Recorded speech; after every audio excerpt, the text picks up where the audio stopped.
Okay, for any of you guys who are tuning in on the stream, we're giving a couple more minutes, just waiting for a few more people to show up, and then we're going to kick it off. Today will be Lab 7 of the INM 120, which is the Introduction to Adaptive Web Design. Today we're going to go back to basics a little bit, do a bit of review. We'll talk about elements, we'll talk about tags, we'll talk about attributes, and then we're going to get into the good old box model and the pieces of the box model. And we'll go from there, because the goal is we are going to be creating layout that is responsive and works across a variety of different designs. So hang in there, we'll be kicking it off shortly. So just so you guys know, I'm streaming this. I stream it and I record it so that if you need to, you can review anything that we've done. Yeah, it's pretty helpful sometimes. It's on YouTube. Yeah. So in a minute, I'll introduce you guys to some tools that we're going to be using, and you'll be able to see where that stream's located. You can check it out whenever you want.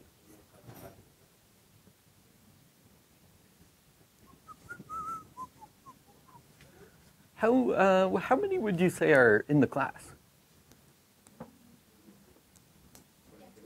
Okay, cool. That's a good size.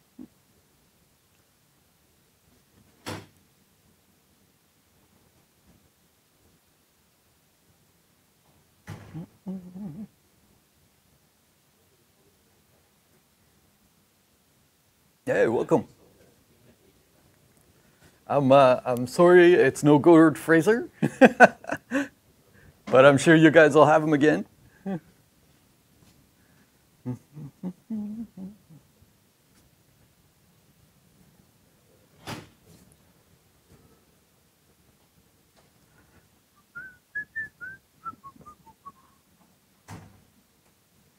think we've got about another 4 minutes, and then we'll get rocking. Hey, hey.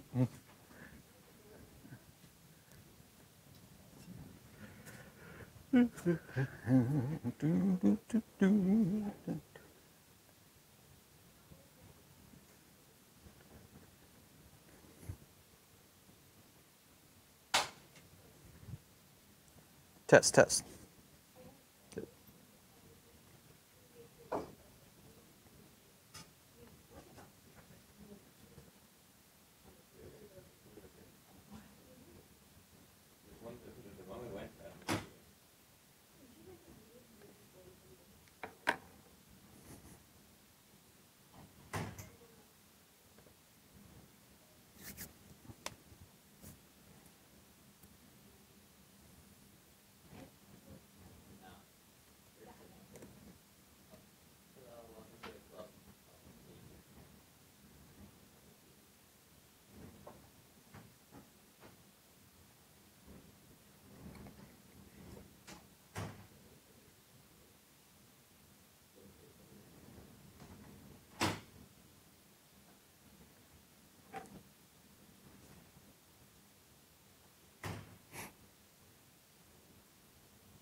Hey, welcome.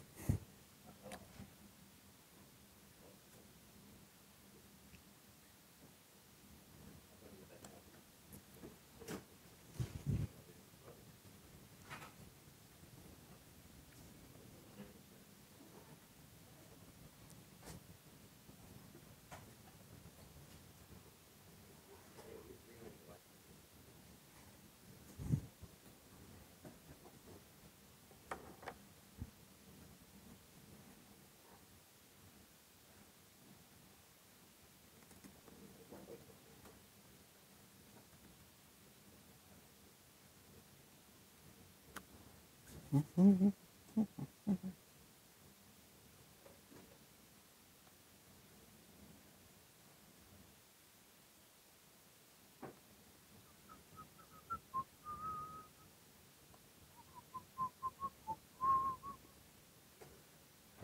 fell into a burning ring of fire.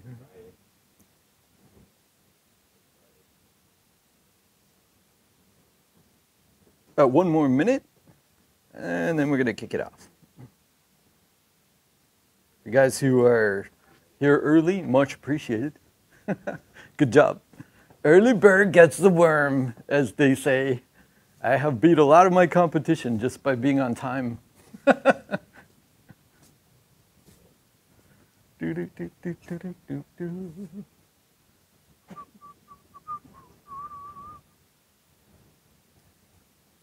I fell into a burning ring of fire.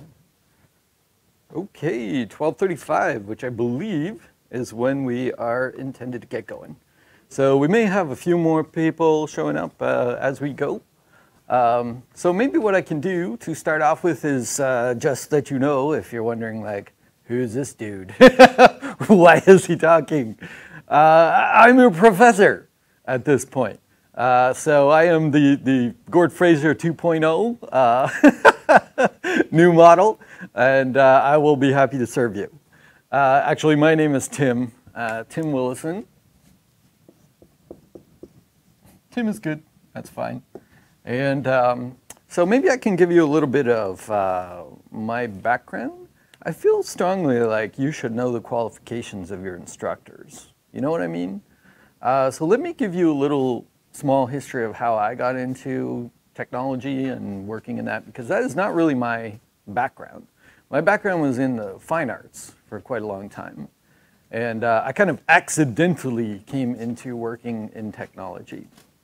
Now, if you go back quite a long ways, I'm talking like to the days of coin-op video games, then when I was a kid, I got exposed to computers pretty early on through kind of a fluke. I grew up in a very small village with like less than 100 people in the whole area, one-room school kind of thing. Every once in a while, the government uses places like that for running tests because it's very small, and you know, if it doesn't go well, meh, it's not the worst thing. So, so as part of a program they were doing, we got sent a computer, which was very, very unusual at the time. This was a Commodore VIC-20. Guys familiar with that computer? You ever heard of it? I hope so. It makes me sad otherwise. I get a little nostalgic for that computer. Because you have to remember, like, this is a world without computers prior to that point. It's not that, you know, there's no computers, but computers are like, they're hidden somewhere. They're in facilities and things like that. So the idea of a personal computer, man, such a new concept, you know. And never having seen one of these, had heard about it a little bit, I snuck out of our one-room classroom when I heard that it was arriving. And I quietly slipped over to the administration building and I was peeking through the window to try and get a look at this thing. And the principal caught me. And I thought, oh my God, I'm dead. I was quite worried about that. But she was like, oh, do you want to see it? I was like, yep.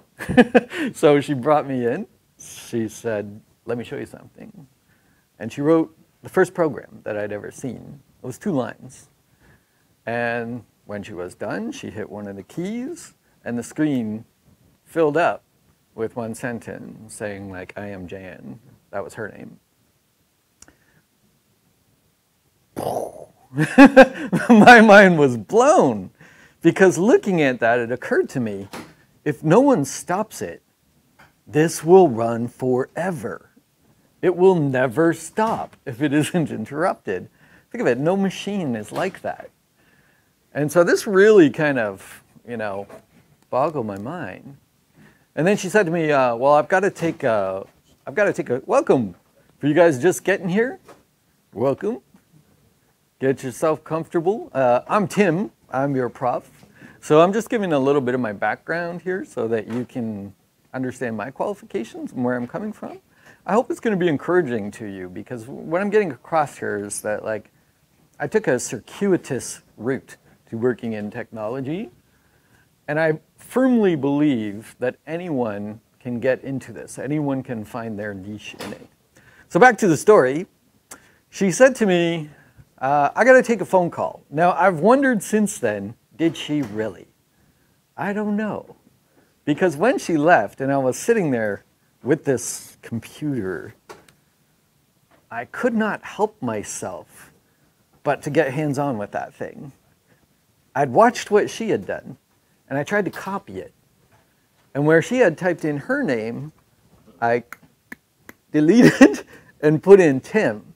And then I saw how she had started it by saying run and hitting one of the keys, and I did that too. And blah, it filled up with my name. I was like, damn, I am amazing.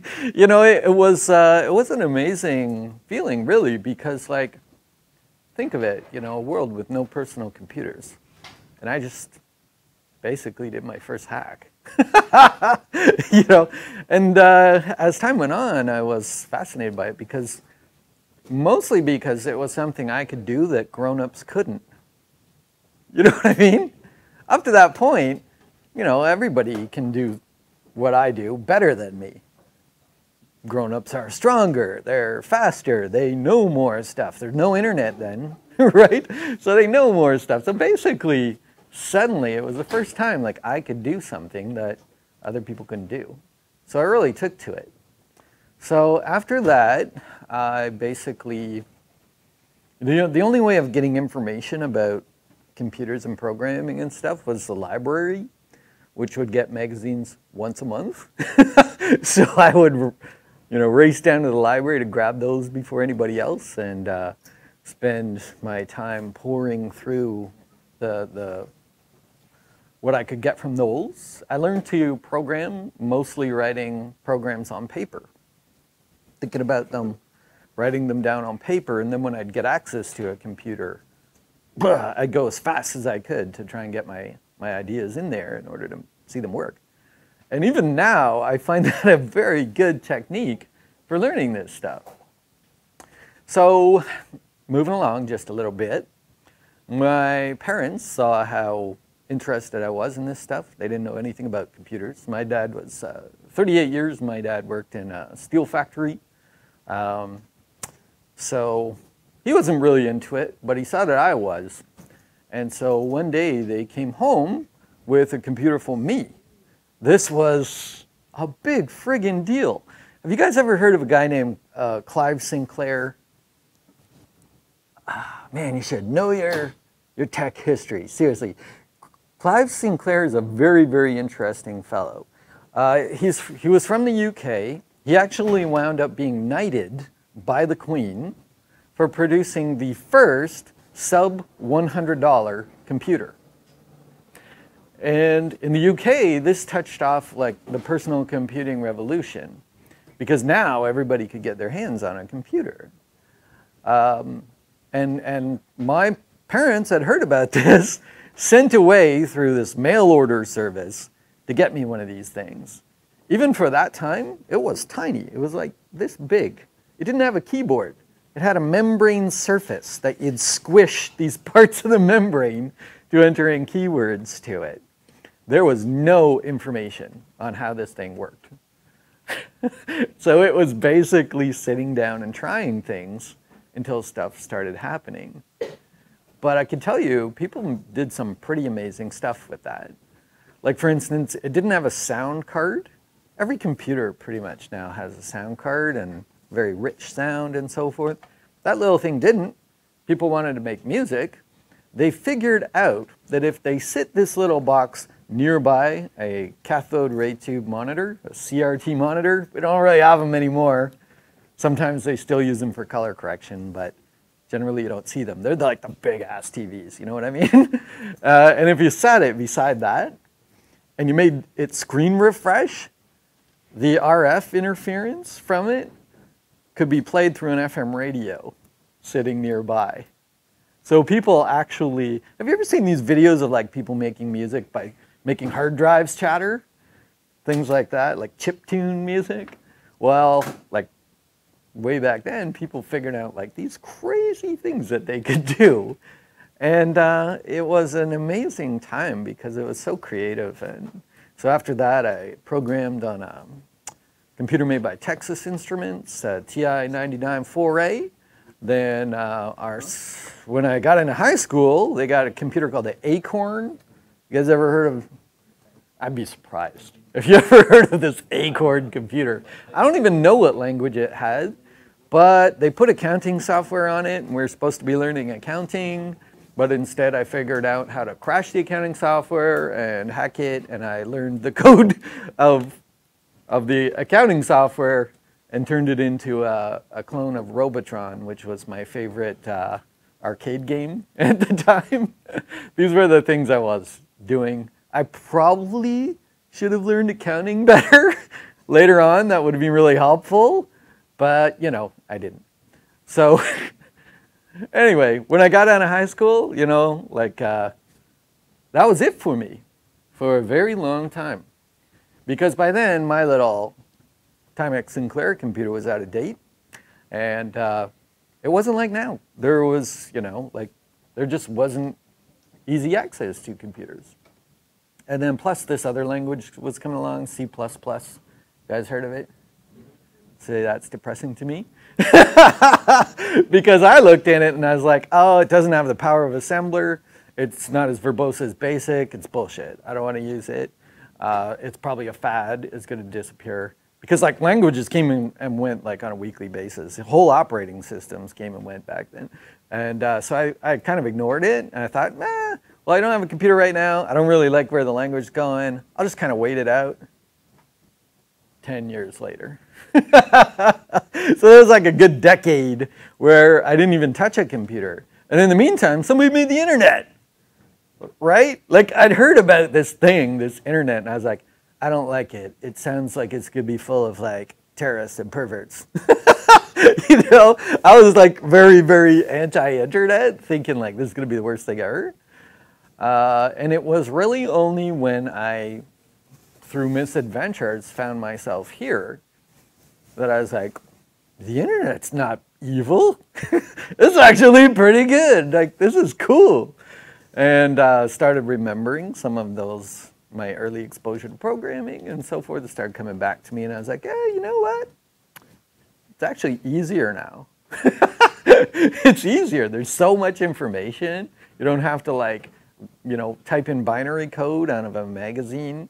All of this kind of things that come along, and I was like, wow, this is great.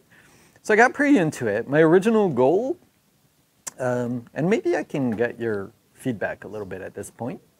My first goal was just to, as I say, I had spent my time working in fine arts in that time, along with like general labor on construction sites and stuff like that, to pay myself and put food in my mouth while I was doing this. And so my first, you know, my idea in renewing my education was, well, I've heard that a website is good for you if you're an artist, because, you know, potentially millions of people could see your artwork. That was pretty interesting to me. So I'll tell you guys now, I didn't used to tell people this for a very long time, but I think there's some use in it now, and now I've kind of reached a point where it's probably not going to affect me that much. I didn't plan to stay in school, to be honest with you.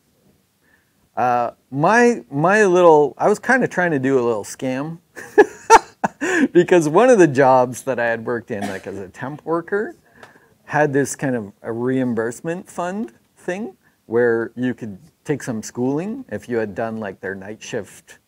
If you had worked on the night shift, one of the perks was that you could take some schooling, and you know they'd pay for it. So my thought was, website, eh? I bet I can build a website, and I bet I can learn to do it within the 30 days. So I'm going to get in a program. I'm just going to concentrate on doing a website, and I'm going to drop out and get the money back. So I was on a mission, because, you know, you've got until, I don't know if you know it, but you've got until 30 days that you can drop out of a program, you get most of your money back. Sorry, Seneca. But, you know, so my thought was, that's what I'm going to do, because I bet you I can learn in 30 days how to make something. And so I hit the books hard, all my old tricks, you know, back in the library and studying and so forth. And yeah, sure enough, by the end of the 30 days, I had kind of a crappy site together, and my artwork was on it, and I was like, yeah, that's not bad. It's pretty good, right? Looking back on it, it was horrible. But, man, when that 30-day came around, I was so torn, because the worst thing had happened. Like, I was liking it. I thought I wouldn't like being in school. Being in school before had meant, like, listening to teachers drone who didn't know what they were talking about. You know, my computer course in high school, I was bored to tears. Because I'd been programming for years by that point, and the poor prof was, you know, just getting started. So I thought it was going to be the same when I hit college and, you know, when I came here, much later than most people. But, and then the other thing that was bad was that I liked the people. You know, you're a first semester, you've probably made friends with some people here that you haven't met before. And for me, it was the first time those people had a common interest with me. You know, back in my little village, nobody was into what I was into. So, man, at that 30 days, I'm like, oh, shit, what am I going to do? Because I didn't have rent money or anything like that. I was counting on getting that sweet boodle back, you know, to cover that stuff. And so finally, you know, I stayed in. I stayed in school. It got really, really hard, and I lost a lot of weight, and I slept on people's couches but fortunately, a lot of those people, I had helped them on their projects by this point, and so they would help me out a little bit where they could. And so yeah, stayed in school, kept working hard at it, on to the next stage, which you'll be surprised how fast that comes up. In first semester, I'll be seeing you in fourth like that. It's going to go by quick, you know? So take it seriously from here on in. When I was in school, one of the things that kind of saved me was I got a little part-time job at the in the AV room there. And that was, I don't know that I would have been able to stick it out without that. But the other thing that was really great about that was that I met so many people from all the programs. So you were in I&M, and I&M is a very diverse program, right? You're probably seeing that. You do some photography, you do some video work, some programming with guys like me, you do some graphic design, learn about typography, even illustration skills come into it, and so forth. And so that's kind of a unique position to be in, because it means you can help out on just about anything, you know? So for me, some of my early portfolio work that I got came about as a result of meeting people at the AV room and just asking them, hey, what are you guys working on? So I found out the independent music program, those guys have shows at certain times of the year. Most of the people who are in it have bands on the side, right? That's why they're in the program. They all needed help. I shot videos for them, I made websites for them, I helped them make interactive DVDs. Nobody has those anymore. But it was pretty cool at the time, right? And then another time, people from the gaming program came by, and they were looking for volunteers to help do sound effects. They were entering a game competition with NVIDIA. It's called the Make Something Unreal contest. And I was like, man, that sounds pretty cool. So I Foleyed sound effects for those guys. They were working on a steampunk pirate-themed game. And so my job was basically inviting people to come over, have some beers, and talk like pirates. I recorded that, and I recorded all kinds of machinery sounds, things like that. Well, guess what? They won. They wound up winning. And so then I had a credit in the winner of the Make Something Unreal contest, which is a really big deal. Later on, I could show that in my work, and that's quite impressive. So things like that I was doing. The journalism students, they all have a requirement to make a website, right? They don't know how to make a website. Like they get one introductory class and then they're expected to make a website. So they're like desperate, you know? You get to know some of those guys, they have good content. They've got good writing and so forth, but they're not going to make a good website. Help those guys out. I remember one day I did 5 sites in one day because they don't need to be fancy. They just need to be good. But if they don't have it, they're not going to graduate. You know what I'm saying? So those were the kind of ways that I was getting into it and learning and being hands-on with this stuff. And also making a lot of friends. You know, use your skills and make friends with it. On that note, I jump ahead just a little bit.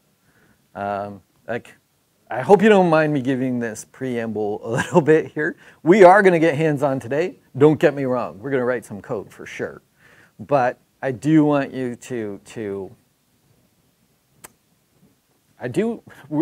the subject is adaptive web design, and I want you to realize what that really means and why that's important. So let me fast forward just a little bit here to now I'm graduating. And I still got no money.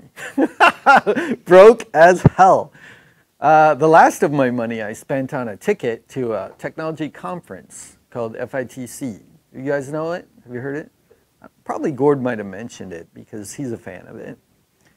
This is an event that was founded here in Toronto. It's gotten pretty big now. It's all over the place. It's in Tokyo and Amsterdam and so forth. But it was started right here. The guy who I've since become friends with the guy who runs the event and organizes it.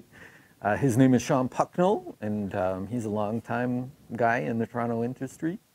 So I'd heard about this thing. I'd heard it was good to go to. I could optionally volunteer, but I was like, I want to get the full experience from this thing. It's an $800 ticket to get a full ticket for the thing. That's a lot of dough, right?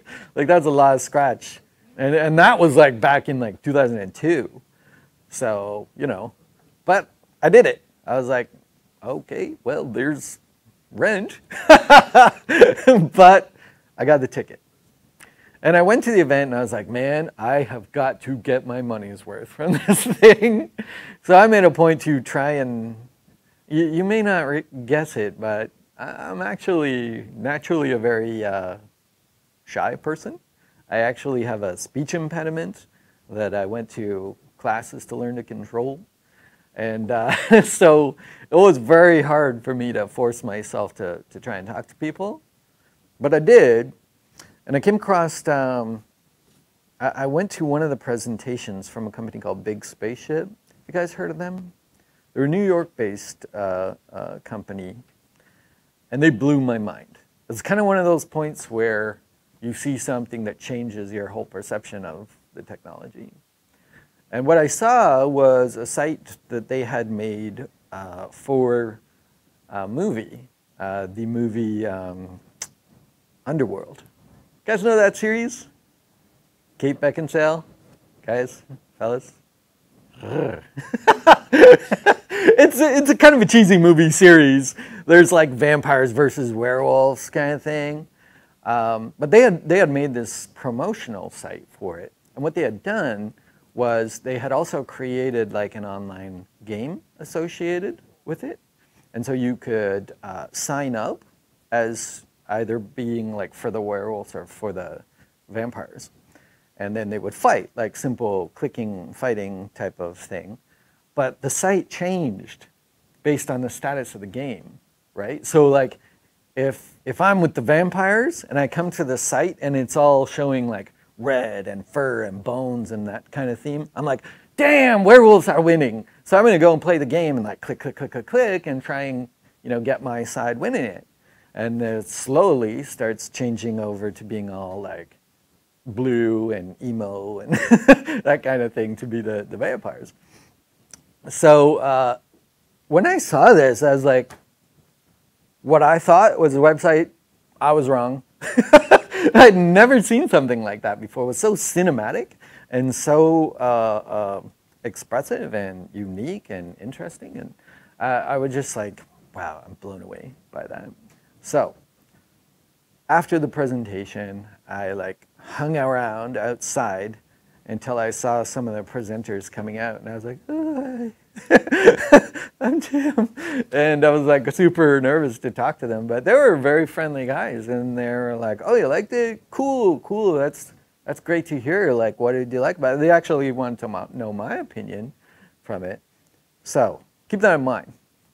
Fast forward a little bit. The program coordinator for the program said, "Hey Tim, are you looking for work, for an opportunity?" I was like, "Yes, ma'am." She said, "Okay, I'm going to give you an email for an address because I met this guy at something who needs somebody for something." Sounds promising.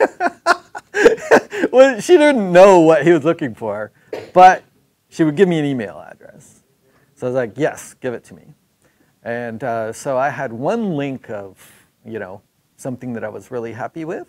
It was like an online magazine that I'd worked along with my classmates. And so I sent that off, and I got an email back, and it said, "Hey, I checked out your link. I'm in San Francisco right now. I'm going to be in Toronto on Wednesday. We should chat." And that was all it said. But I saw San Francisco. And I was like, "Ooh, I've heard it's warm there and not freezing all winter long. Sounds interesting to me." So I was like, yeah, let's do it. And so I showed up for my first interview and was utterly unprepared. I did not know what I was in for because I'd never seen this industry. And to me, I thought it was going to be like 3 or 4 people in a dimly lit room with servers blinking in the background and this kind of thing. And I walked in, and it was like this big, beautiful building with attractive people walking around, and even some guys with ties and things like this. And, I felt like I wanted to melt and slither out of the room. But I met a pretty cool person that day. His name is Dave Stubbs. I hope I'll be able to introduce you to him. He was a creative director there. It was a company called Organic. They were like a top 5 creative agency in Toronto, and they were sort of hitting their stride at that point. So I had kind of lucked out because they were needing people enough that they were starting to open it up for people with a little bit less experience. So talking with Dave, here's a tip I want to give you guys right off the bat. When you're in one of these situations, and I can tell you because I subsequently became the person doing the hiring, people make a classic mistake where they have some good stuff to show, they have some good things to say about it, they reach the end of that, and they still feel like they need to keep talking. And what happens is the stuff you're not 100% happy about starts to come out. Little things like, "Oh, it wasn't really the font that I wanted to use. I'm going to change that. Oh, yeah, I know my alignment's a little bit off on that. I couldn't quite figure that out." And you keep going, and you keep going, until finally you're talking about the things you don't like at all about your work, just because you don't want awkward silence. And a good interviewer will let you do that, because this is how they're going to find out what you really can do and what you can't do. But I was so nervous, I didn't actually go down that road. Instead, what happened was Dave asked me one question. He was like, "Well, what do you think is cool? Like, what would you like to be doing?" And back into my head came that experience I'd had at FITC and meeting those guys. And I was like, "I gotta tell you about this thing I saw. I don't know if you know these guys, but this blew me away. If I can be doing that kind of thing in a couple of years, I would be very happy." And it led to 2 hours of animated discussion between myself and him about technology and creative inspiration and, so many things. And I walked out of there being like, "Nailed it." What had started as a disaster was, I felt, turning pretty good. And then I got a call, and I was like, "Yes, this is it. And they said, yeah, Dave was talking about you. Great, great impression. We need you to now do your second interview. I was like, what? And what I found out then was like, with places like that, there's levels of interviews. There isn't going to be just one, right? And there's different types of interviews because the way it works in that world, most of these type of creative agencies in Toronto are going to be outlets of larger agencies that are centered in Europe or in America because all the brands are there. And then those are going to quite often be owned by international holding companies, and they have certain rosters of clients. So you're going to wind up talking to different levels of people. So the creative director like me, but the technical director's got like me. The human resources person has got to put me in touch with HR from the San Francisco-based office because that's where they're headquartered, who then has to have me interview with the brand manager because they want to put me on a certain brand and they want to make sure there's a good fit for that brand. And so some of these are going to be on the phone, some of them are going to be in person, some of them will be like a panel type of thing. And some, I'm not that great on the phone. I don't like talking on the phone, so I feel like I kind of blew that one. But after all of that, the end result was I got the call that I'd been waiting for. And they said, Tim, you've done really well. We'd like to try this out. So why don't you come on down? We have a 3-day contract for you. Fuck. Like after all that, I'm like, so here's what I want to impress on you guys. It would be pretty easy to get down at that point, don't you think? After all that, and after 2 years of being in school. But I was like, nope. Yes, sir. I will be happy to be there for your 3-day contract. And they put me on, masking out some images with Photoshop. I was like, okay, well, if that's what I'm doing, I'm going to do it to the best of my ability. And, I'm going to rock this masking job. And so at the end of the 3 days, they're like, yeah, that was great, Tim. We could probably extend it to the end of the week if you want. I was like, yes, sir, let's do that. And this is how it went, right? It was like these little renewals. And while this was happening, though, what I'd try and do is get through my work as quickly as possible. This is another tip that I want to give to you guys, because I've worked with a lot of juniors. The worst feeling in the world is when you don't have something to do. Is it not? Have you ever been in that situation on a job where it's like, oh my God, I've got nothing to do. They're going to figure out they don't need me. I better look busy. And you like fake it. You make up things to look busy and so forth. That I didn't do that. I tried to get through my stuff as quick as I possibly could. And then I would force myself to go and see what someone else was doing, So there'd be like, Mark was our guy doing video stuff. And I'd drop by, I'd be like, hey, what you working on there, Mark? And looking at a screen like this, I see he's like doing a DVD thing or something. I'd be like, I can make the buttons if you want. I know how to do like these rollover states and things like that. And then you could focus on the bigger stuff. Or another guy was doing like flash animation. I'd be like, hey, what you doing there, James? You working on some flash animations? Cool, those lines, you got a lot of them to do. I could animate those.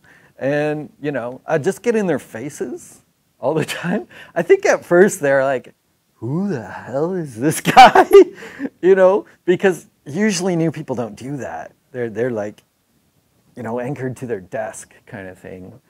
And I think maybe it was a little annoying at first, but after a little while, they saw like I wasn't trying to take their job or something like that. I genuinely wanted to help out. And then they started saying, oh, we could put Tim on that. Oh, why don't we get Tim for this thing? And so forth. And so eventually, I did get the full-time gig. And within 2 years, I was the head of all their engineering. Boom! No lie. That is what actually happened. which is kind of, it blows my mind even now. I got a lot more stories about what happened, but I'll save some of that stuff.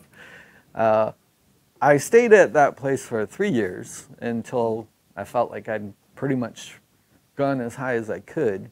And then I left and made my own company, which is called Oddly Studios. That was 2007, and that's what I've been running ever since. We've done thousands of projects of all different descriptions. I'm still a very hands-on developer. I'm writing code every day. I've seen the web change. I've seen all aspects of its change. A few years ago, we were primarily working in Flash. I would say 85% of our revenue was coming out of working in Flash. Flash disappeared within about a year. You know, that's kind of mind-blowing, isn't it? Consider Flash, like 98% of content, rich, what they at the time called rich media content, so any kind of games, any video, anything like that, was being delivered through Flash. And it was gone in about a year. There's never been a platform that was more ubiquitous and disappeared so quickly. That's, you know, so this tells you something about the environment that we work in. You can always be learning. There's no, oh great, I've learned it, now I'll just go and do that forever. Like some of the other trades, ours isn't like that. With ours, you better enjoy learning, which fortunately I do. I like learning. And I like being around other people who want to learn, which is why I teach as well. Sometimes it's tough for me teaching because I run a business and I've got projects on the go. But to me, it's a very worthwhile investment. I've also, not coincidentally, like hired a lot of people that I teach and worked with them, and they would work with us and then sometimes move on to other companies when they've got some good experience under their belt and so forth. So I do like working with newer developers. I've got a pretty good sense of the position that you're in when you're trying to learn this stuff. And so I want it to be very encouraging for you that the upside of this change that happens all the time, this learning that we need to do, is that there's always opportunity. That's the good side of it. If you go to work in television, for instance, one of our sister medias, there's kind of this old expression, you got to wait for somebody to die for you to get a start. Because it's very set. You have things like unions, there are procedures and all this kind of stuff. We don't have any of that. In some ways, it's a bit of the Wild West. We're the only media that generates so much revenue and has no unions. I've never come across a unionized developer. Think about that. So what that means is it really is based on merit. And it's based on who has good ideas, good work ethics, good communication skills, and so forth. And you're not going to be shut out by the fact that there's a process that you got to wait through. That's how I became the head of engineering inside of 2 years. I just kept doing things to try and help. I would say the biggest thing I did, and now we are after my long preamble, we are getting now to the main point that I want to make, is I turned my attention while I was there to an approach that was a little bit more software-based. So here's what I want to get across to you guys. There's more than one way to apply your skills that you learn, your HTML, CSS, and JavaScript, and so forth. On the one hand, you have your website creation. You have your web pages. And this is what everybody thinks of in terms of web development. And our school system is based that way as well. If any of you guys have gone through a comp sci program, anything like that, sometimes I get people in my classes who have started in comp sci, got really bored, and moved over to what we do. And I can tell you, they don't teach any web development. Because traditionally, that's always fallen to the arts programs like this one. It's fallen to graphic design programs and so forth. Because up until a couple of years ago, that is primarily what it was. Building web pages, building web sites, okay? But a lot has changed. in the last couple of years. We've had this other area of web development spring up, which is web applications. Now, do you know what I mean by web applications? If I was gonna illustrate the difference, Google has a website where you can learn about Google. It's mostly information. But they also have Gmail. Big difference, right? They're built with the same stuff. They're both built with HTML, CSS, JavaScript, and so forth. But one is information, promotion, that kind of thing. The other one makes money. The other one is something functional, a tool that people use to accomplish something. And if I was going to encourage you in a direction, I would say that's where you want to go. Okay? Making pages, making promotional sites. I seriously do not want to discourage anyone from doing that if that's what you want to do, because it is pretty cool and it's creative and so forth. But think of all the tools that have sprung up for doing that. I know you guys have seen ads for Wix. If you ever go anywhere near YouTube, you're gonna get like blasted with ads about Wix, and they're all like, "You need a website. Why not build it yourself with our drag and drop interface?" Blah blah blah blah blah blah. You know, so like things like that have kind of cut into that space quite a bit. And on the other side of things, you've also got tools like WordPress, right? Where people will say, okay, you know, let me choose from the billions of themes rather than actually making something. And then every single week, at least I'll get a half a dozen communications from companies who want to outsource that stuff in India and Brazil and different places like this. And, you know, nobody here can compete with their wages, to be honest with you. Those guys are working for like $1.25 an hour kind of thing. I can get an entire WordPress website done for $100 and it'll be real good, right?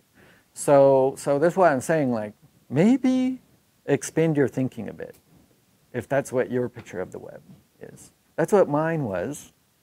And then I saw that thing that those guys had done from Big Spaceship, and it enlarged my thinking. And that got me into Flash. And man, we made stupid money with Flash, I'm telling you. Because it was stuff that could not easily be done. Like, it was an area of expertise and highly in demand up until Apple kind of killed it.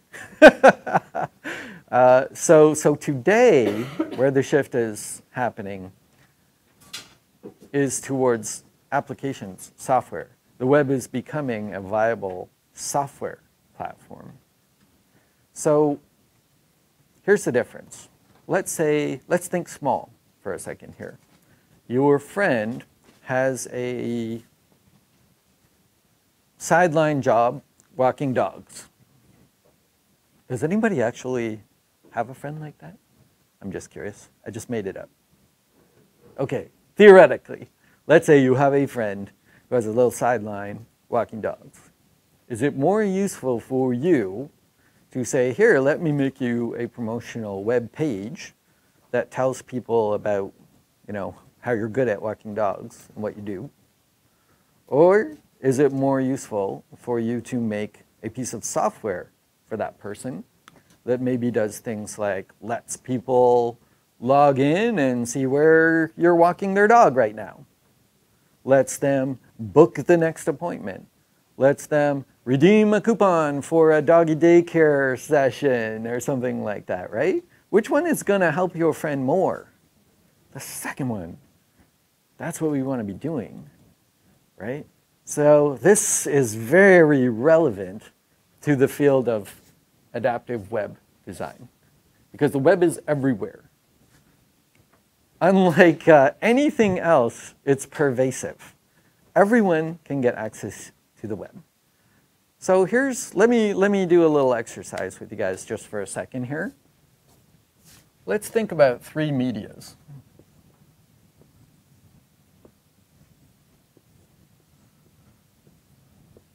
I told you I was an illustrator.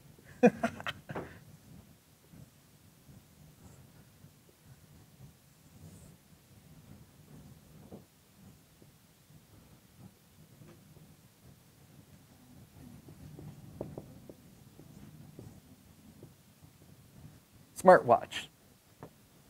Okay? A second one.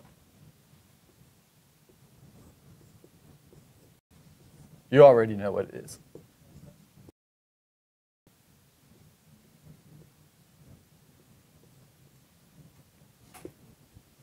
Smartphone.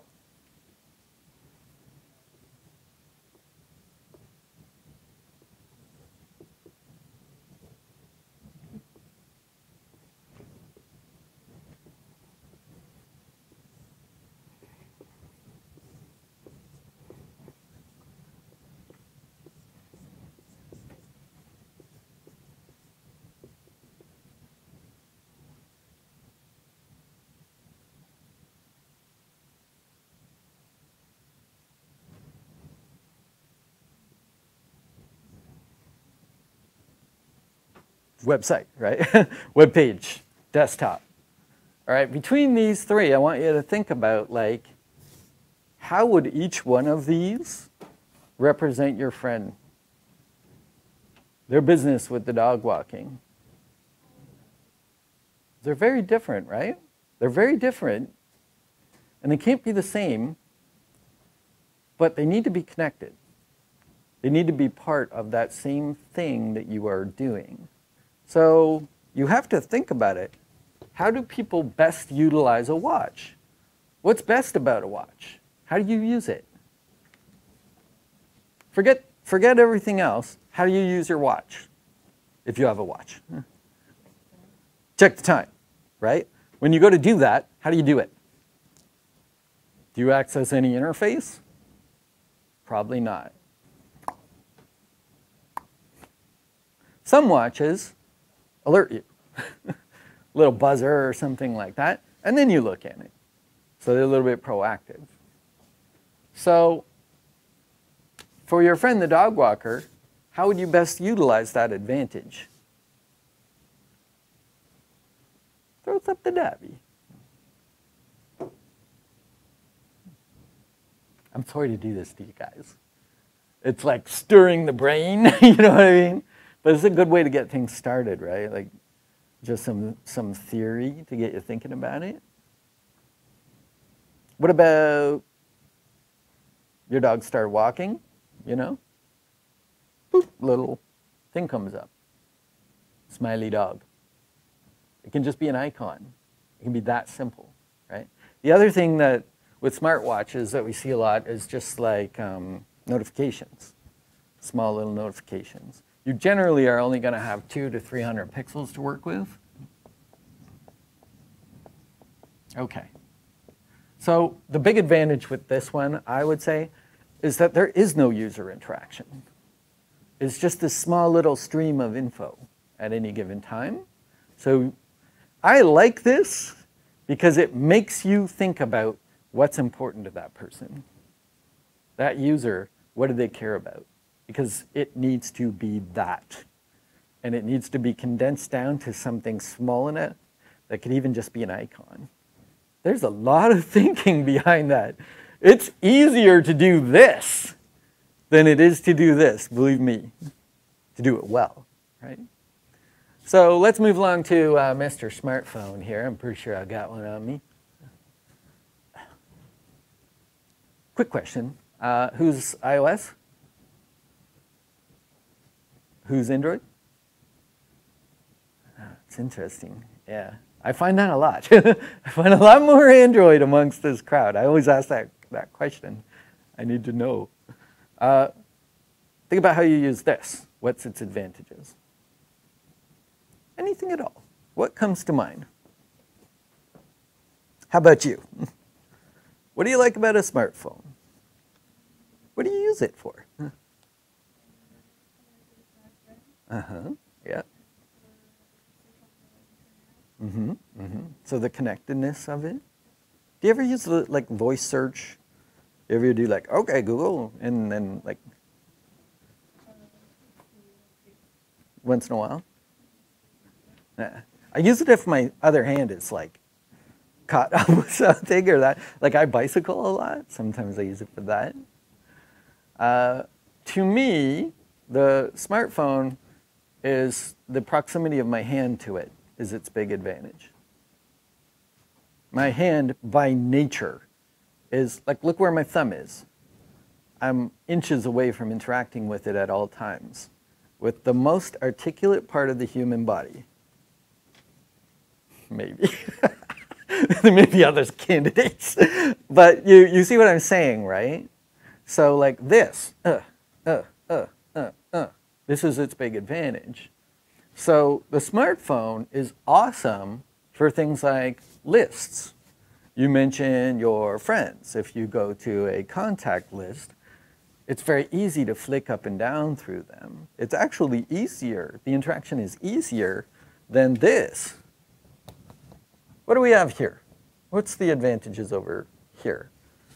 All of these things in front of you right now. What do you think?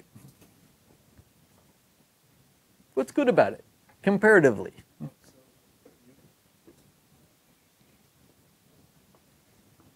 Any idea? All right, so the rule is you can pass it to a friend one time. So if you don't have a thought, give me another person in this room. Pass it to somebody. I knew it was going to be you, man. You knew it as well. You're just like, fuck, here it goes. What do you think? The advantage is you can absorb like in a larger place. Yes, larger view. So more content visible at one time, definitely. What about the interface itself? What's good about a mouse?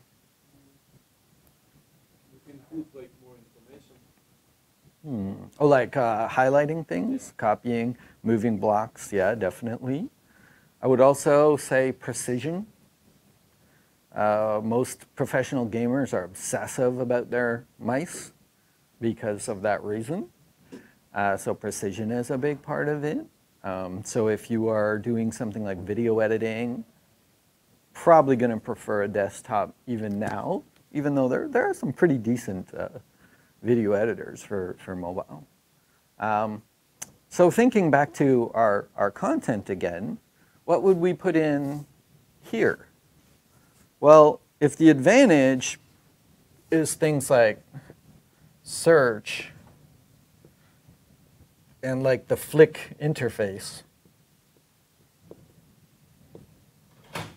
it's probably going to be something like your lists, right? So now start thinking of all of the applications that you use, and you start realizing like there's a lot of things that are common across all of them. And generally, all applications at the mobile level come down to 3 different views. You have the view which is like the detail view of some kind of splash screen or introduction to the thing. You have the list view where you're scrolling through lists. And you have one more detailed view, which is your selection of one of those items. And usually they keep it at that. Almost all mobile applications can be described that way, right? So they've learned to use this for its strength. They've adapted the web design. Like my segue. So, okay, so then here, the one we know the most, right? The one that's been around the longest. What we've seen happen a lot is that this winds up being actually a combination of those 2 things that we see in the mobile, where we have the detail view and list. These get combined because it's the same stuff. You need, this has to be fully functional, right? It can't be limited. But the advantage is less navigation here because it can be persistent on the same screen. Let me show you now a small little example what I'm talking about. So I'm going to fire up the projector. Just so you guys know, I mentioned it for some of the folks who are here early. I'm recording the class with, that's why I've got like a little microphone on and this camera here and so forth. So you'll be able to review it if you wish, whenever you like. They never go away. I'm gonna get you to set up a dev environment today, and you're going to be using a couple of tools. One of them is a software that I created with my team called Leaflet. All of your videos are going to be stored on there for your perusal whenever you wish. Okay, so we'll get to that in just a moment. I know it's been a bit of an intro here, but you're going to be doing this in no time. All right, so quickly let me show you one of the tools that we're going to be using, and I'm going to use this to give you a little example of what I'm talking about. I'm also going to fast forward you just a tiny little bit by giving you a glimpse of like fourth semester stuff as well. So here, let me log out so you can see what's up. Let me fire up the projector. Is this like the one that automatically? I'm guessing no. I'm just happy they got a new one. This thing used to kill me. I was sitting here like 5 minutes trying to get it to stay out. It's so bad. Okay, here we go, guys. So this is a tool that I'm going to be getting you registered on. Don't do it just yet. Let me just give you the walkthrough so you can see how this all works. So we use this for organizing classes, and I'll talk to you about some of the features. So let me go in. I'm going to log in here. We built this. So I'm Timbot at oddlystudios.com.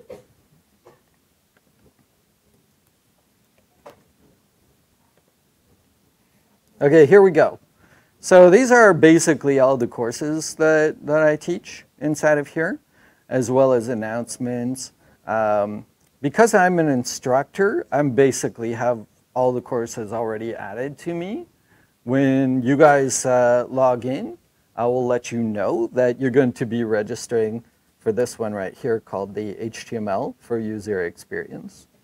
So setting that aside for a moment, I'm going to bounce over to the fourth semester just so I can show you a quick example of what I'm talking about with some already made adaptive design. So let me bring up, I was working on this Transformers idea, right? I saw some promos for the movie Transformers, and I was like, oh, Bumblebee's the man. So I put together a little 2-column layout here. Let me switch this up into the full page so you can see what I'm talking about. It looks pretty nice, right? So your basic 2-column layout with menu bar navigation inside of here. And this is kind of what we would see a lot on desktop, right? Pretty familiar stuff. So let me bring up another one.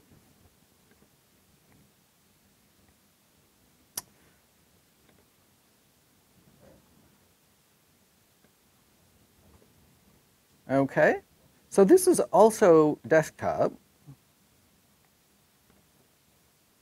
Here we go. This is also desktop, but what we're seeing here is basically like 2 mobile views combined. This has the same code as what we just looked at, but it's adapted itself into the available area here. So you can imagine, like, my idea was like, if you want to promote this thing, let's not just do a promo site. Let's set up a scenario where you can, be there with the Transformers. That's what you want, isn't it?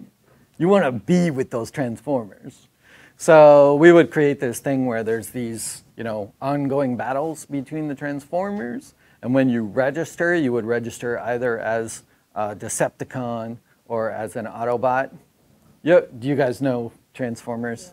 Guys, fans? Good, okay.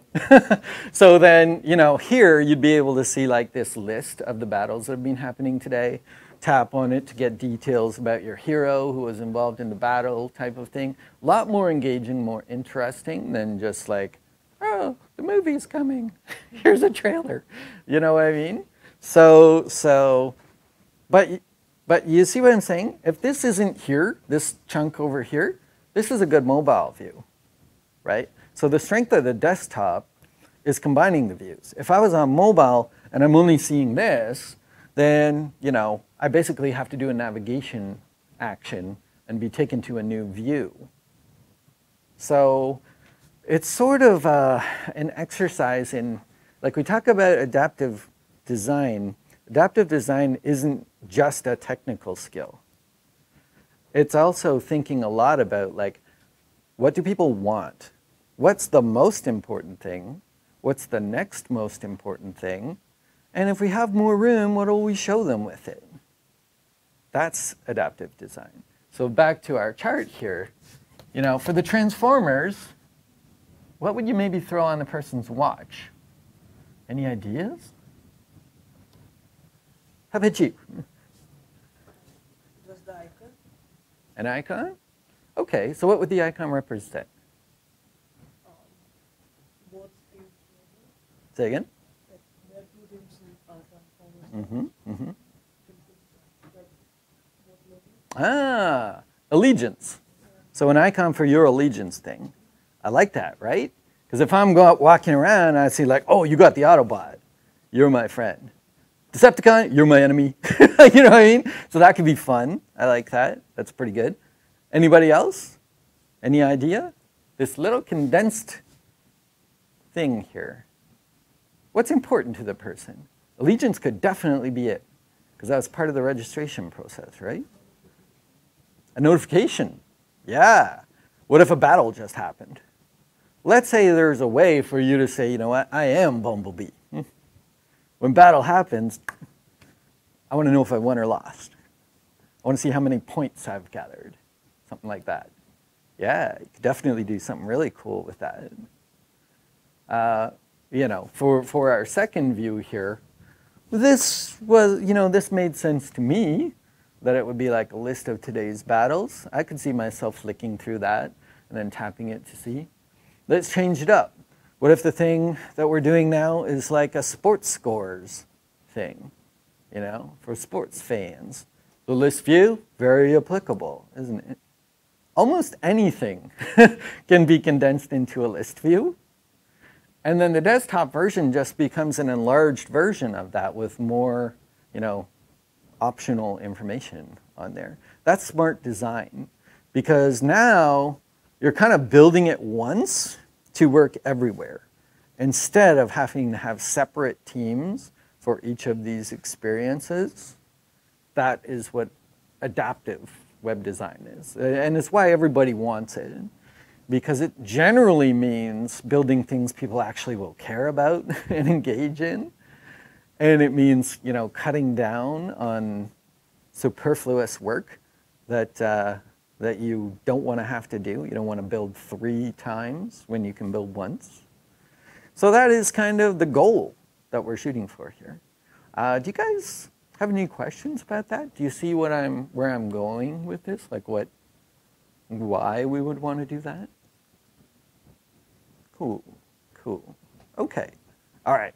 So what I'm going to do now is I'm going to log out of Leaflet.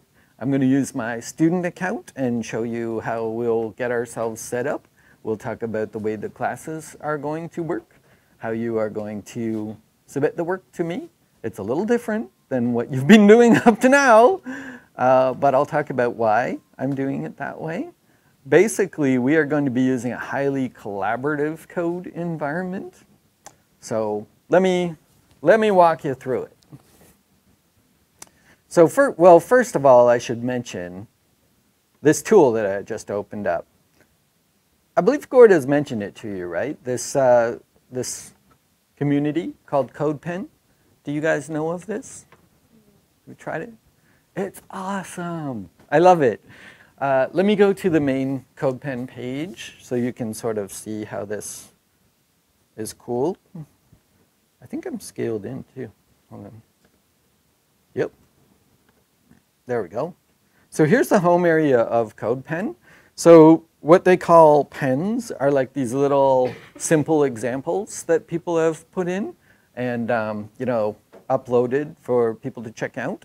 And what's really great is that if you see anything on here that is interesting to you, you can see how they did it, right? So let me just click on this one here. SoundCloud Walkman player. It looks like somebody's like messing around with some UI stuff. Looks pretty good. And you can see all the code, right? Which is great. So you can actually see what they've done. And then the other thing that's cool is like you can edit any of this code as well. So you can go in here and you can start changing stuff. And as you're doing it, you see in real time the effect down here of what you're doing. So this is nice because I find it really breaks your creative process when you got to save something and then load it in a browser and refresh the browser. That little extra step, I find it's like really slows you down. Whereas when you're working in here, as you're doing it, you're seeing the result. So it's a really great learning tool, I would say. This is called like a live reload that they've automatically put in there for you. So we're going to be making a lot of use of this tool. Every single lab, we're going to be writing stuff together, and you guys are going to be using this. So you're going to need an account on here. They have a free account. It doesn't require any credit card or anything like that. And frankly, the guys that make this are cool guys.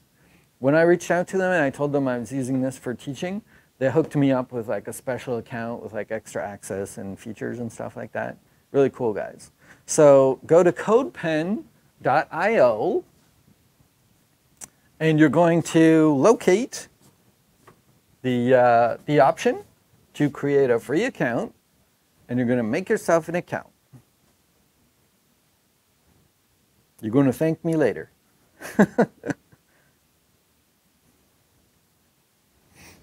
Let's see. I think, here, let me log out for a second here.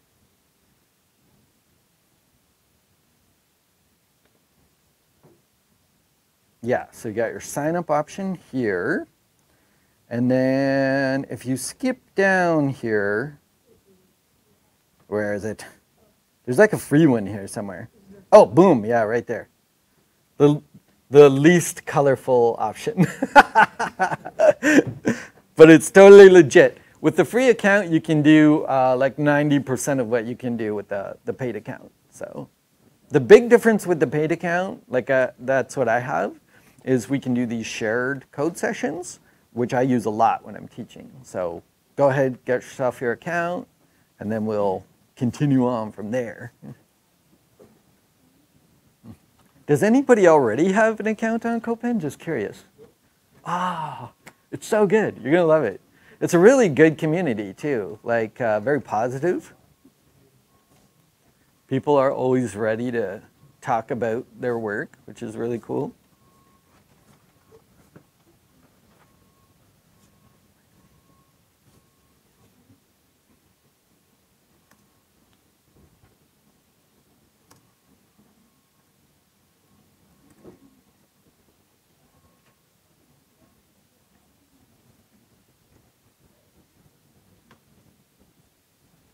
So while you're doing that, I will entertain you for a moment. Show you a cool project that we worked on.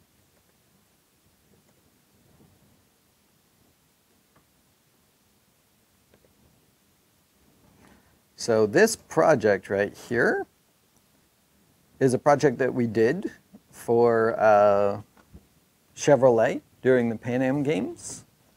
And it resulted in us being the Guinness World Record holder for the most number of people generating electricity. That's pretty cool, right? We made this, this whole interactive experience here where people would jump on these bikes and pedal to generate electricity that was sent to this giant battery tower here, and then used to power, you can see over to the side here, a slot car. We created the world's largest slot car track. It was 2/3 of a kilometer long. We also created like a streaming camera system that we set up all around the track that could actually track your car, so that as you're biking, you could see the progress of your car around the track, and it would know how to like cut to a good angle of your car going by really dramatically. Pretty awesome.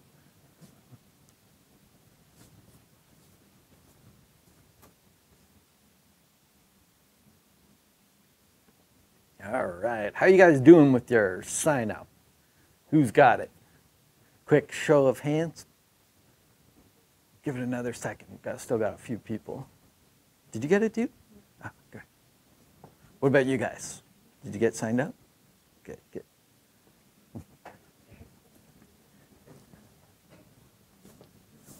Okay.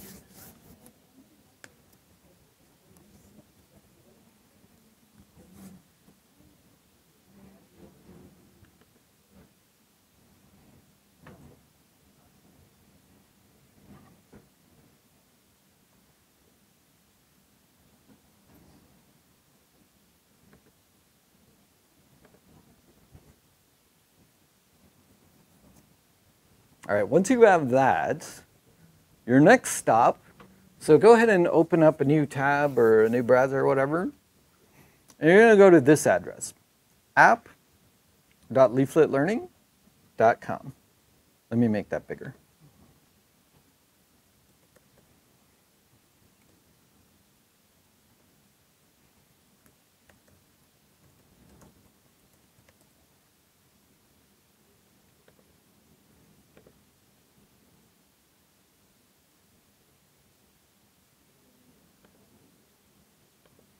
You see that okay?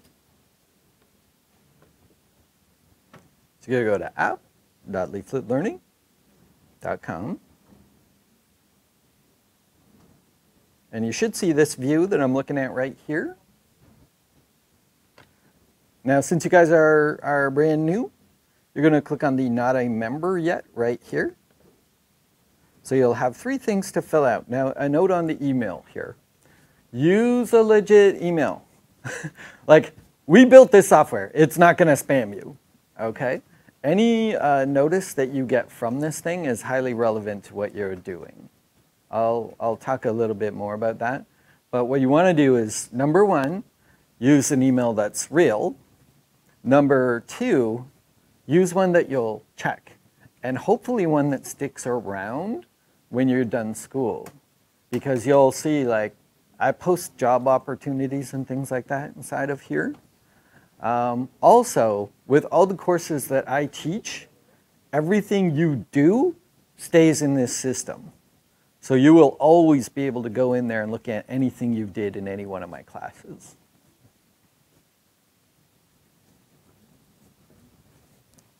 So I'm already registered, so I'm going to go back here, and I'm going to log in. Now, I'm going to use my student one.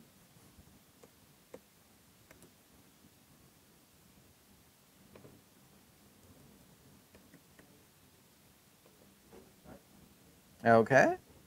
So the section up top here would list any courses that you are already enrolled in with me.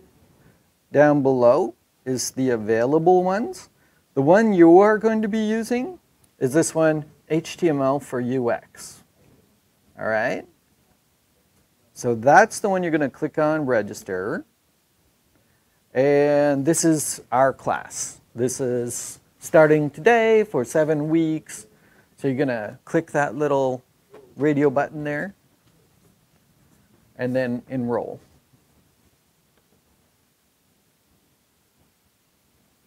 Boop. So far, so good. And it should bring you back here and show you that you're now enrolled inside of here. So far, so good. Give it a minute in case anybody's still working on that.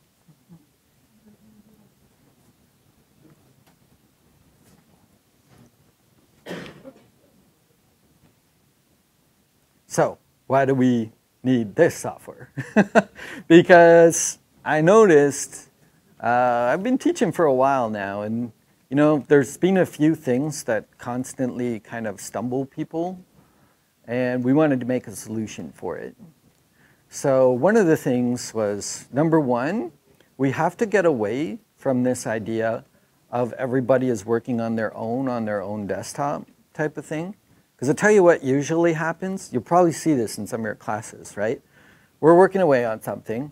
You hit a bug, and you're like, I hit a bug. And I'm like, okay, let me help you out here, right? And I come over here, and we work on it. But while we're doing that, I guarantee like 3 or 4 more people probably had the same thing. And so we finish here, and now I'm like over here, I'm like, oh yeah, it's the same. And we fix it, and then on it goes. Meanwhile, everybody's waiting, and it's getting really boring and not very interactive. So we want to get away from that, okay? So instead, what we're going to be doing is using online tools where we all work together. So let's redo that scenario. What's going to happen is you've got a bug. You're going to notify through this little chat window we're going to be using. And then when I see that, we're going to bring it up and work on it together. All you guys are going to help me find that problem, right? That's how it's going to work. So let's walk through it a little bit. First off, is everybody registered with Leaflet? Anybody hit a problem? Any trouble? Oh, yeah. That makes me happy. We've worked so hard on this registration process to make it streamlined. Great. And everybody was able to enroll in HTML for UX? Anybody hit any problem there?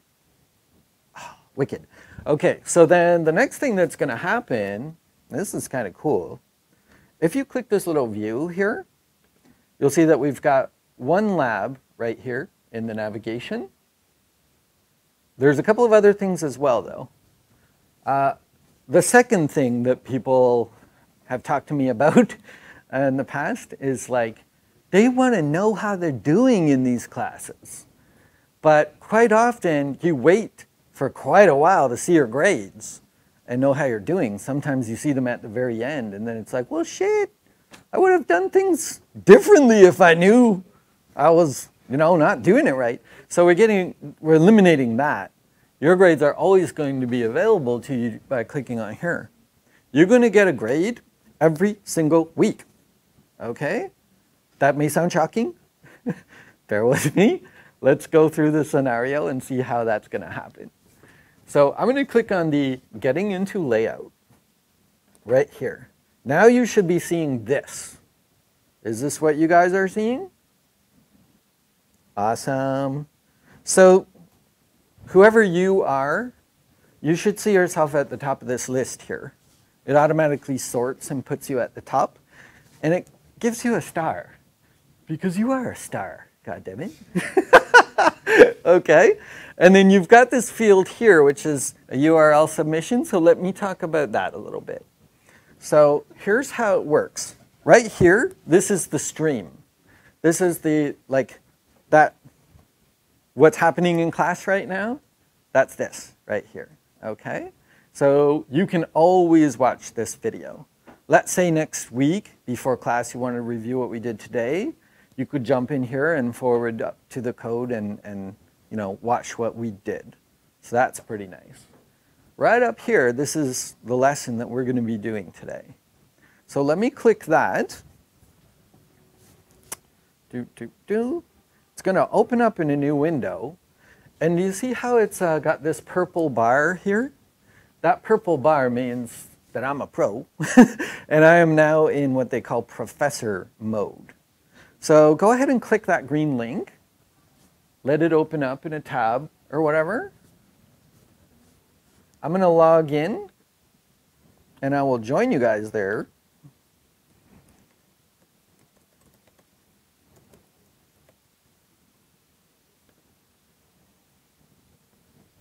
Okay, so now keep an eye on my HTML here.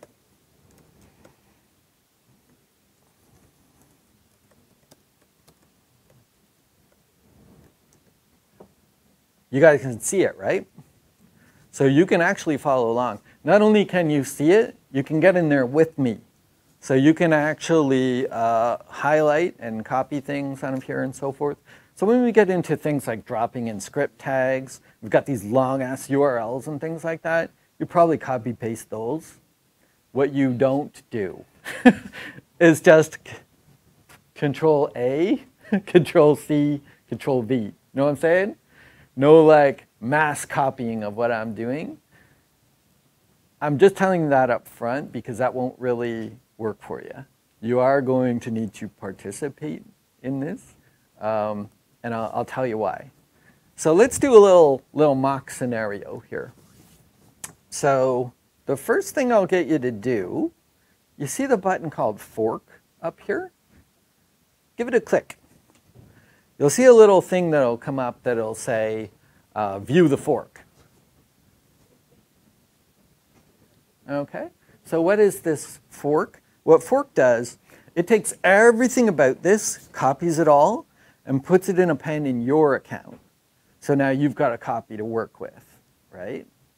So once you've got your copy, go into it, and you'll see like you can do coding and stuff in there, and you can save it. And where it's going to put it for you, I'll just show you in case you're looking for it. So if you click on yourself, and you see you've got this option pens down here. If you click on that, these are all your pens that you've worked on. And one of these options is called forked. This one's a little slow for some reason. The others are quick, but I think they're doing some kind of like archiving of the forked. Whew, give it a second. Give it a second.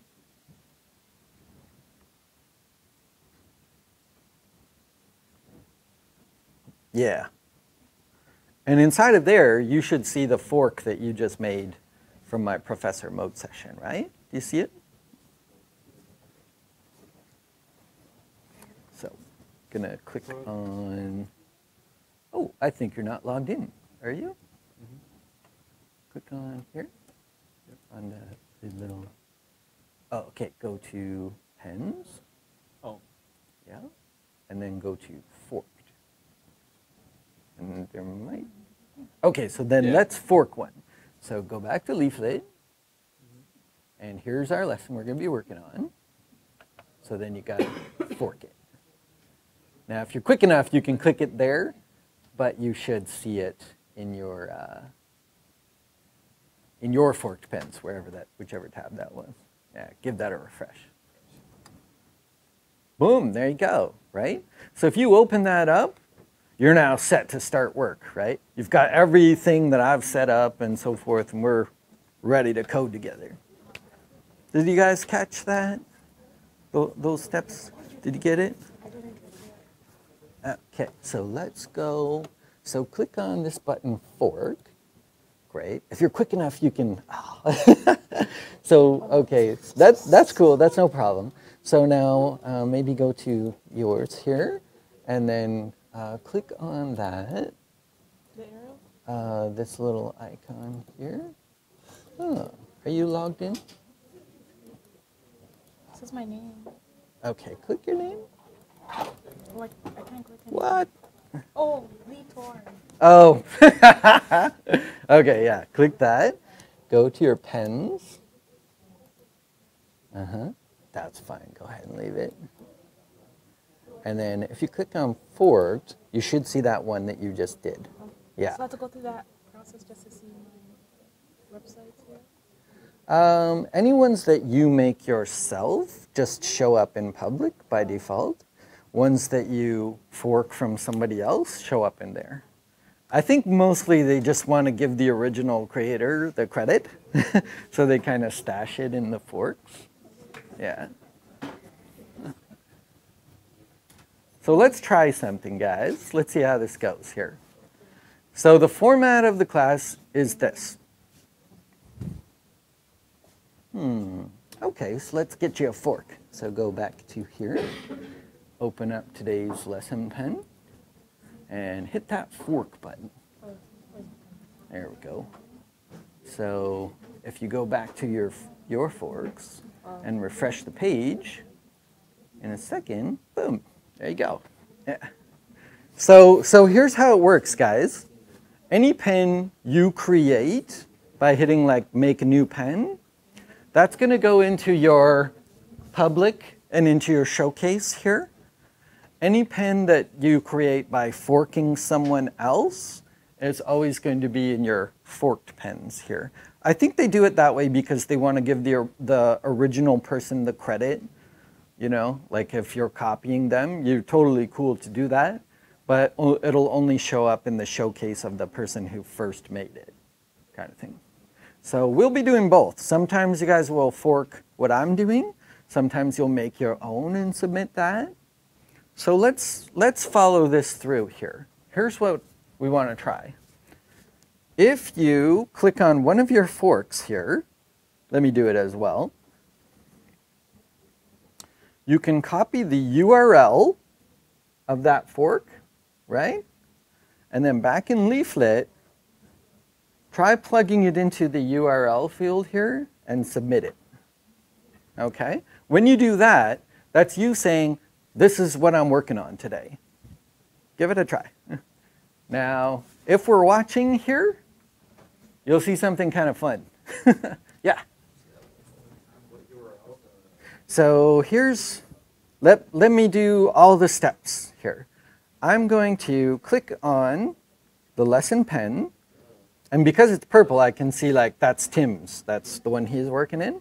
So I'm going to copy it so I can start work. So I fork it. And then if I go to, see that? So then I'm going to go to my forks.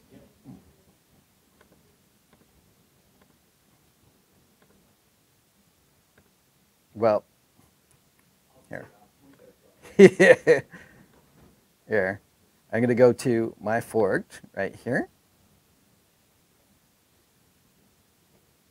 I don't know if it's just because I got so many pens, but my forked thing like is slow. Yeah, it must be the volume. I've got like hundreds and hundreds of things in here. Come on, Forky. Good old Forky. Here we go. So I open up this one. Now I'm going to copy the URL right here, and I'm going to submit that in here. Yeah, so give that a try. Oh, Jose! Who's Jose? First in. Good job, sir. Oh, Andressa was right behind you, dude. You got to watch out for her. Well, excellent, excellent. You see them showing up in here? And it will also throw a little date stamp on there to show that you were participating, you were here, and you submitted and stuff. Just any URL? The URL of whatever pen you're going to be working in for this lesson. So we'll have a pen for each of the labs that we're doing. Davon is in there. Where is Hillary? It's coming down to the wire. Hillary versus Annika. Who's Hillary? Hillary? Oh, come on.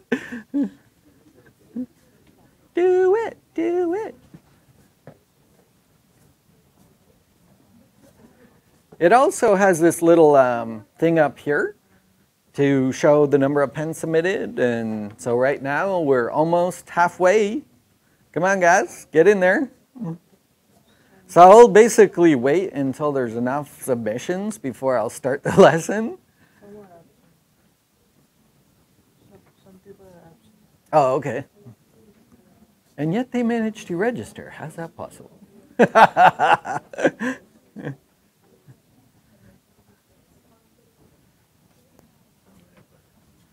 No rush, guys. This is our first time doing this, and you're probably not used to this kind of work. But it's kind of fun, right? This entire application is real-time. It's using real-time data. We see things as it's happening without refreshing any page. I tried, but Yeah. I wasn't supposed to copy this one. No, because that's me. Exactly. Yeah. I So don't this looks like, go to your pens right here. And now click on forked and let's see if you got one in there. Great. So maybe grab one of those, open it up, and that's the URL you want. Yeah. Give that a try. Let's try. Boom, you're in there. Nice. When it goes add to collection, Uh-huh. bring over there, like, No, you want to actually open it up and then copy the URL. And then that's what you want to submit. Patricia, it's nice to meet you. That's what we're gonna do. Yeah. Boom. And you're in there. Excellent. Can I help out Layla? Layla? Do we have a Layla? Ah. Let's see here. Oh, great. So go ahead and... Oh, you know what? I think you're submitting mine rather than yours. That's what's going on. So let's see here. Great. So copy that one. Yep. And then let's go back to leaflet. And let's clear all that out of there. Let's just delete everything. Oh, I'm glad this is working well. Great. So now paste that in. And hit the submit.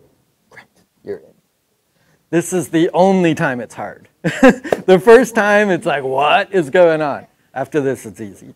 Just wanted to make sure this is the one that I forward so I can edit it. Yep. That was the link I submit. That's Perfect. The right one. That is perfect. Great. Excellent. Maybe I submitted the wrong thing because didn't think it's when do something.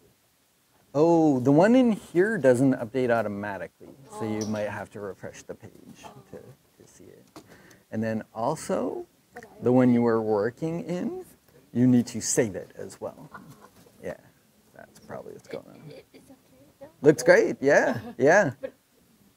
Is okay? Yeah, perfect. So you're ready to begin with me. Yeah, great. Anybody else? Let's see, let's check the list here. I mean, this is me, so I'm not worried about that. Anybody ran into any trouble there? All right, let's see. It looks like we're good to go. Everyone is on the train. So let's do some stuff, shall we? Do you guys want to take a quickie break before we? Okay. Yes. Take 5 minutes just to de-stress for a second before we write some code. You want to do that?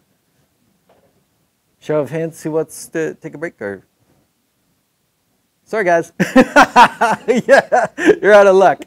Okay, so let's do a little scenario here. Let's kick this off. So what are we looking at today?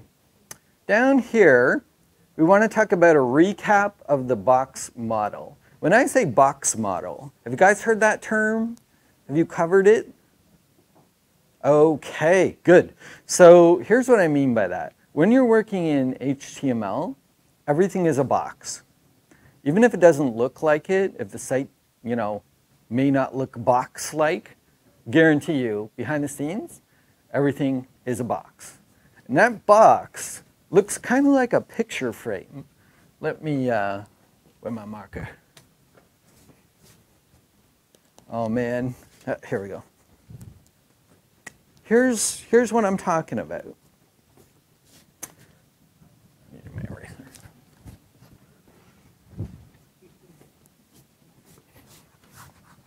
Box model.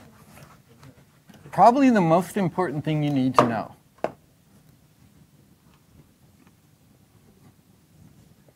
So here's my content. Maybe it's text, maybe it's an image, whatever. We draw another box outside of it here.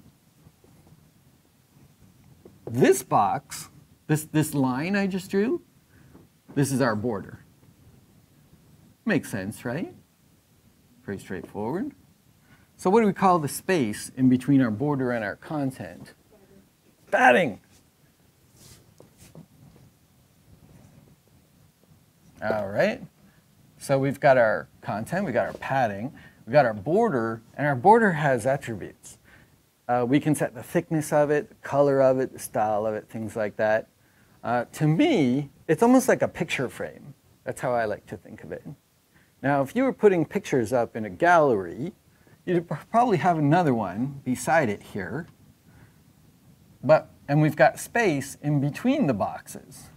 Anybody take a stab at what we call that space? Oh, man. He's on fire. What's your name, dude? Aryan? Aryan? Awesome. 2 points to Aryan here. Right. So those pieces together are what we call the box model. And every layout you ever do is going to be done by working with the properties of your boxes. Okay. So let's try a little something here. When you get into UX stuff, one of the things you're going to see so much is like a menu bar. Pretty common. And a menu bar is probably going to have some kind of an icon or company logo or something like that on the left. And over here is where they'll put things like the little gear for settings. That's kind of like a Google convention. Maybe some navigation items, right? So what we'll see is that this entire thing is made up of combinations of these boxes here. So this little icon here, just to make it bigger, is going to be, it's going to have the content, which is the icon itself. And then around it, we can sort of imagine this invisible box where we've got padding and we've got margin outside of the box that is creating this separation between the items. You see what I mean? Yeah. So like using this system, pretty much any kind of layout you want to do is achievable, but there are some tricks to know about. What I thought I'd like to do with you guys today is show you how to do what we call a CSS reset. Man, when I had to start learning CSS stuff, there were like a little list of things I wish I would have known that would have saved me so much pulling my hair out, okay? And I want to show you guys those right off the bat, all right?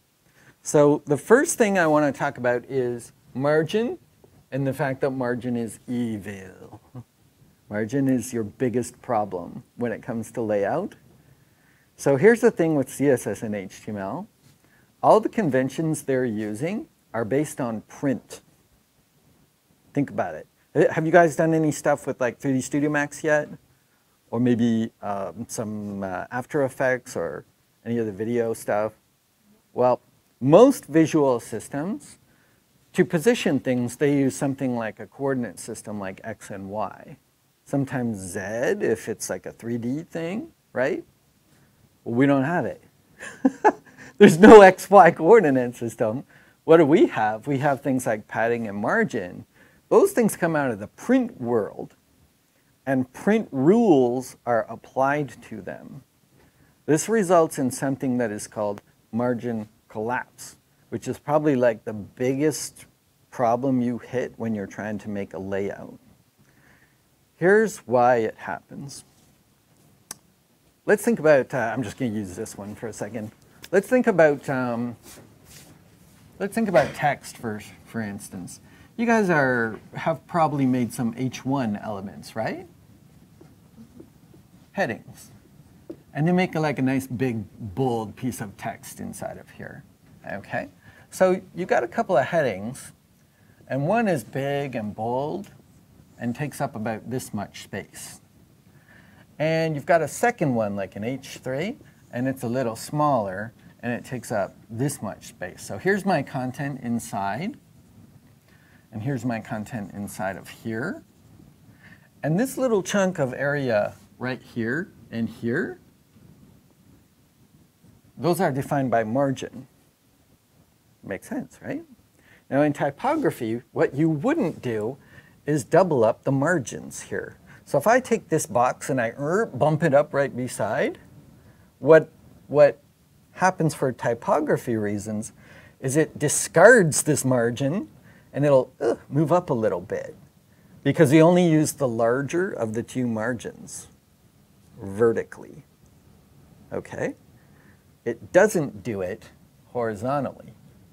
Horizontally, it preserves whatever margin there is on the ends here. This works great for text, but we're not just doing text anymore, right? If that happens when maybe, let's say we're making an image gallery and it's thumbnail images, we're expecting both the margins to be there, and they're not. And so things get out of alignment we get things breaking out of their borders. What happens a lot is, let's say I'm making an image gallery of thumbnails here, and one goes past the end because our margins are now not predictable. It tries to bump down to the new row. Well, maybe I had some content there. Now that content is unexpectedly getting squished downwards, and like a Jenga tower, the whole thing just starts falling apart. You know, one little misalignment here results in increasing errors all the way down the length of the page, and it's gone. So let's set up an environment where we don't have to worry as much about that. Let's get started today. I'm going to work with you guys to make a really simple little CSS reset, which is something that people do to eliminate that problem. So I'm going to go back. Let me close a few tabs here. I'm going to go back to my professor mode session.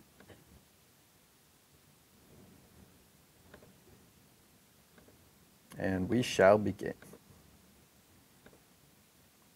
Okay. So just a quick check. You guys can still see my typing in here? Great. Awesome. Okay, so I'm going to put a little code note for myself just over in the JavaScript box here for the first thing that we're doing. Make a CSS reset that fixes problems. Now, have you guys done a little bit of work with CSS sheets yet? Cool. So we're going to create a selector. I'm not sure if you would have seen this selector before. It's called the universal selector. Have you done that? I'm sorry, I'm going to ask that a little bit in the beginning here till I get a feel for where your knowledge level is at. So the universal selector is one that targets everything, and it's the star. Okay, so the little asterisk, go ahead, type that in there, and we'll make our first little CSS selector here.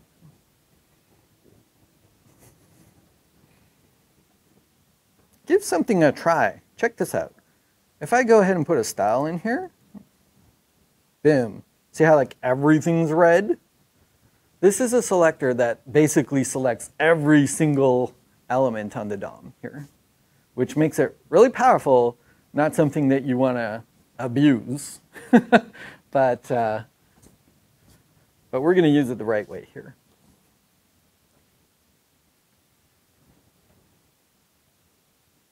Okay, so let's leave that blank for now. You know, do a little test just to see if you've got it working all right, but I'm going to leave it blank for now. And we're going to start work on like a little menu bar here together. That's going to let me illustrate a few of these things for you.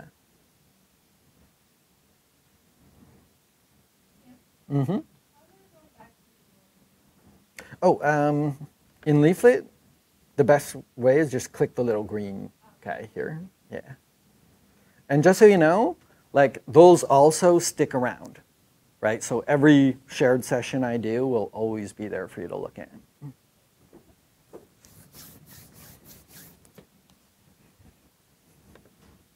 This is pretty fun, right? I'm already having more fun than Dreamweaver. Oh, I hate Dreamweaver.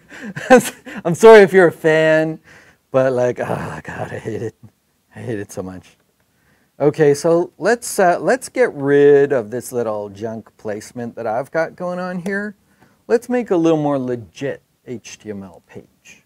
So I was looking in Gord's notes. I noticed that you guys have learned already how to structure a basic page. Let's do it. First thing we're going to get is the HTML element. That's going to be our root element. So make yourself one of those. What else are we going to need? Anybody? Yeah. Let's do that. Let's throw a head element in there. And a body. Boom. It's great.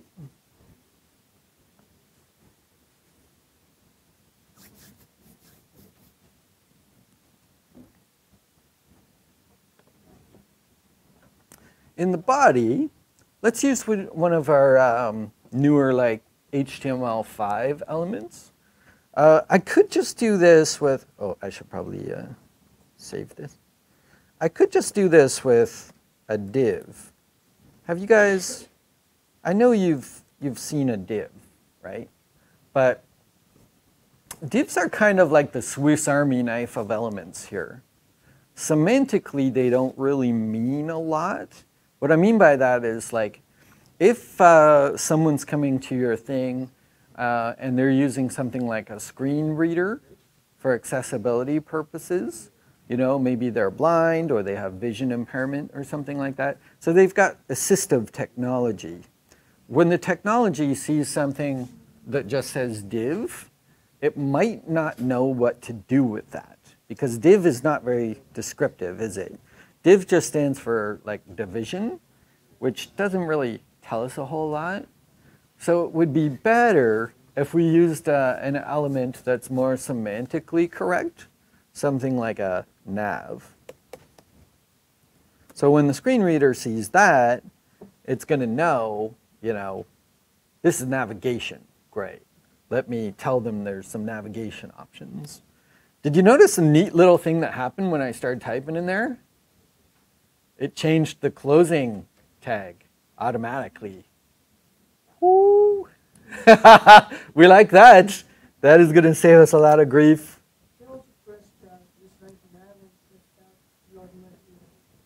Say that again?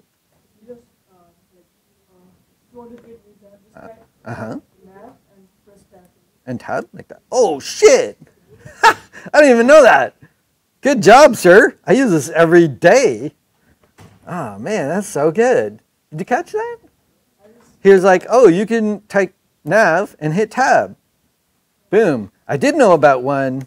If you go lorem, boom. Did you know that? Yeah. Son of a... Yeah, there's all kinds of nice little hidden treats for you in here. So, but let me get rid of that stuff. We're just making like a one nav element here. And let's try a couple things with some styles just to see how this might go down. So over my CSS, let me make an element selector. So I'm just going to type in nav over here. And there's a couple of guidelines for building a navigation like this. Google says that you probably want it to be at least 54 to 64 pixels.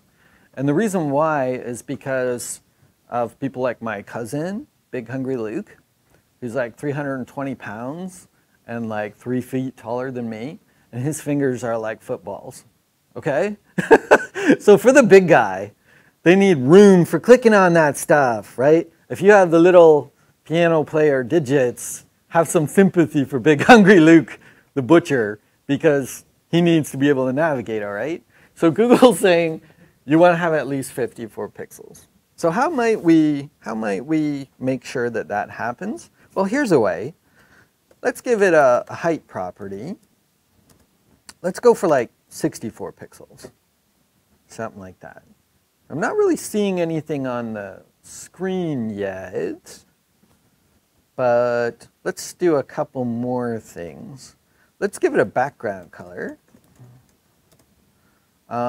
I'll just go with gray for now.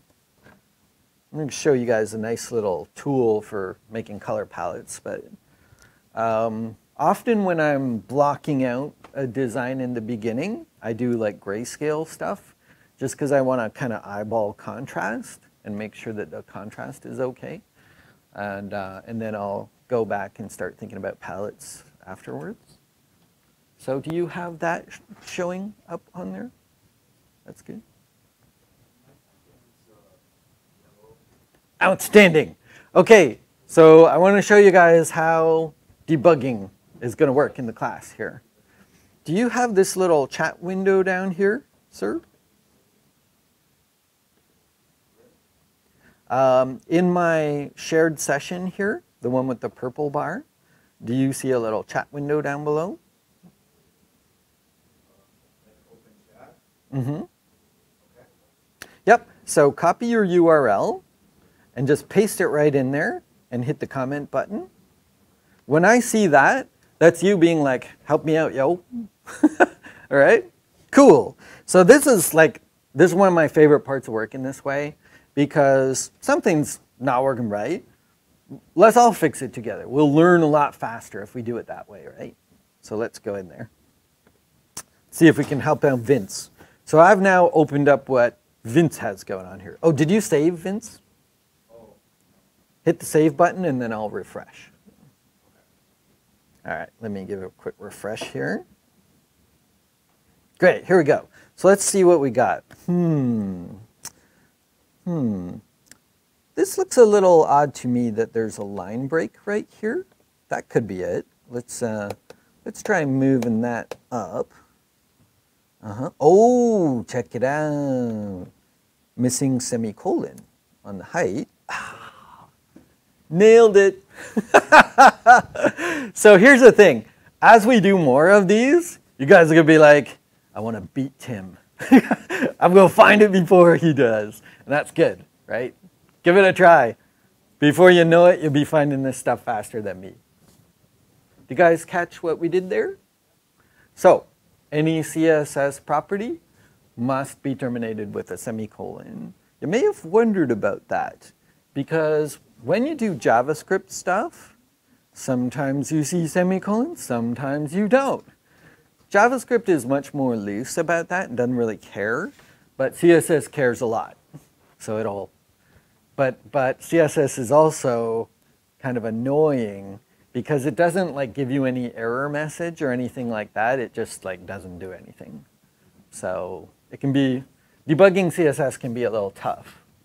Okay, so this is kind of what we want. I'm going to head back to professor mode here. If anybody else is having grief like that, go ahead and throw it in the chat and we'll take a look momentarily. But in the meantime, I've got a little bit of an issue here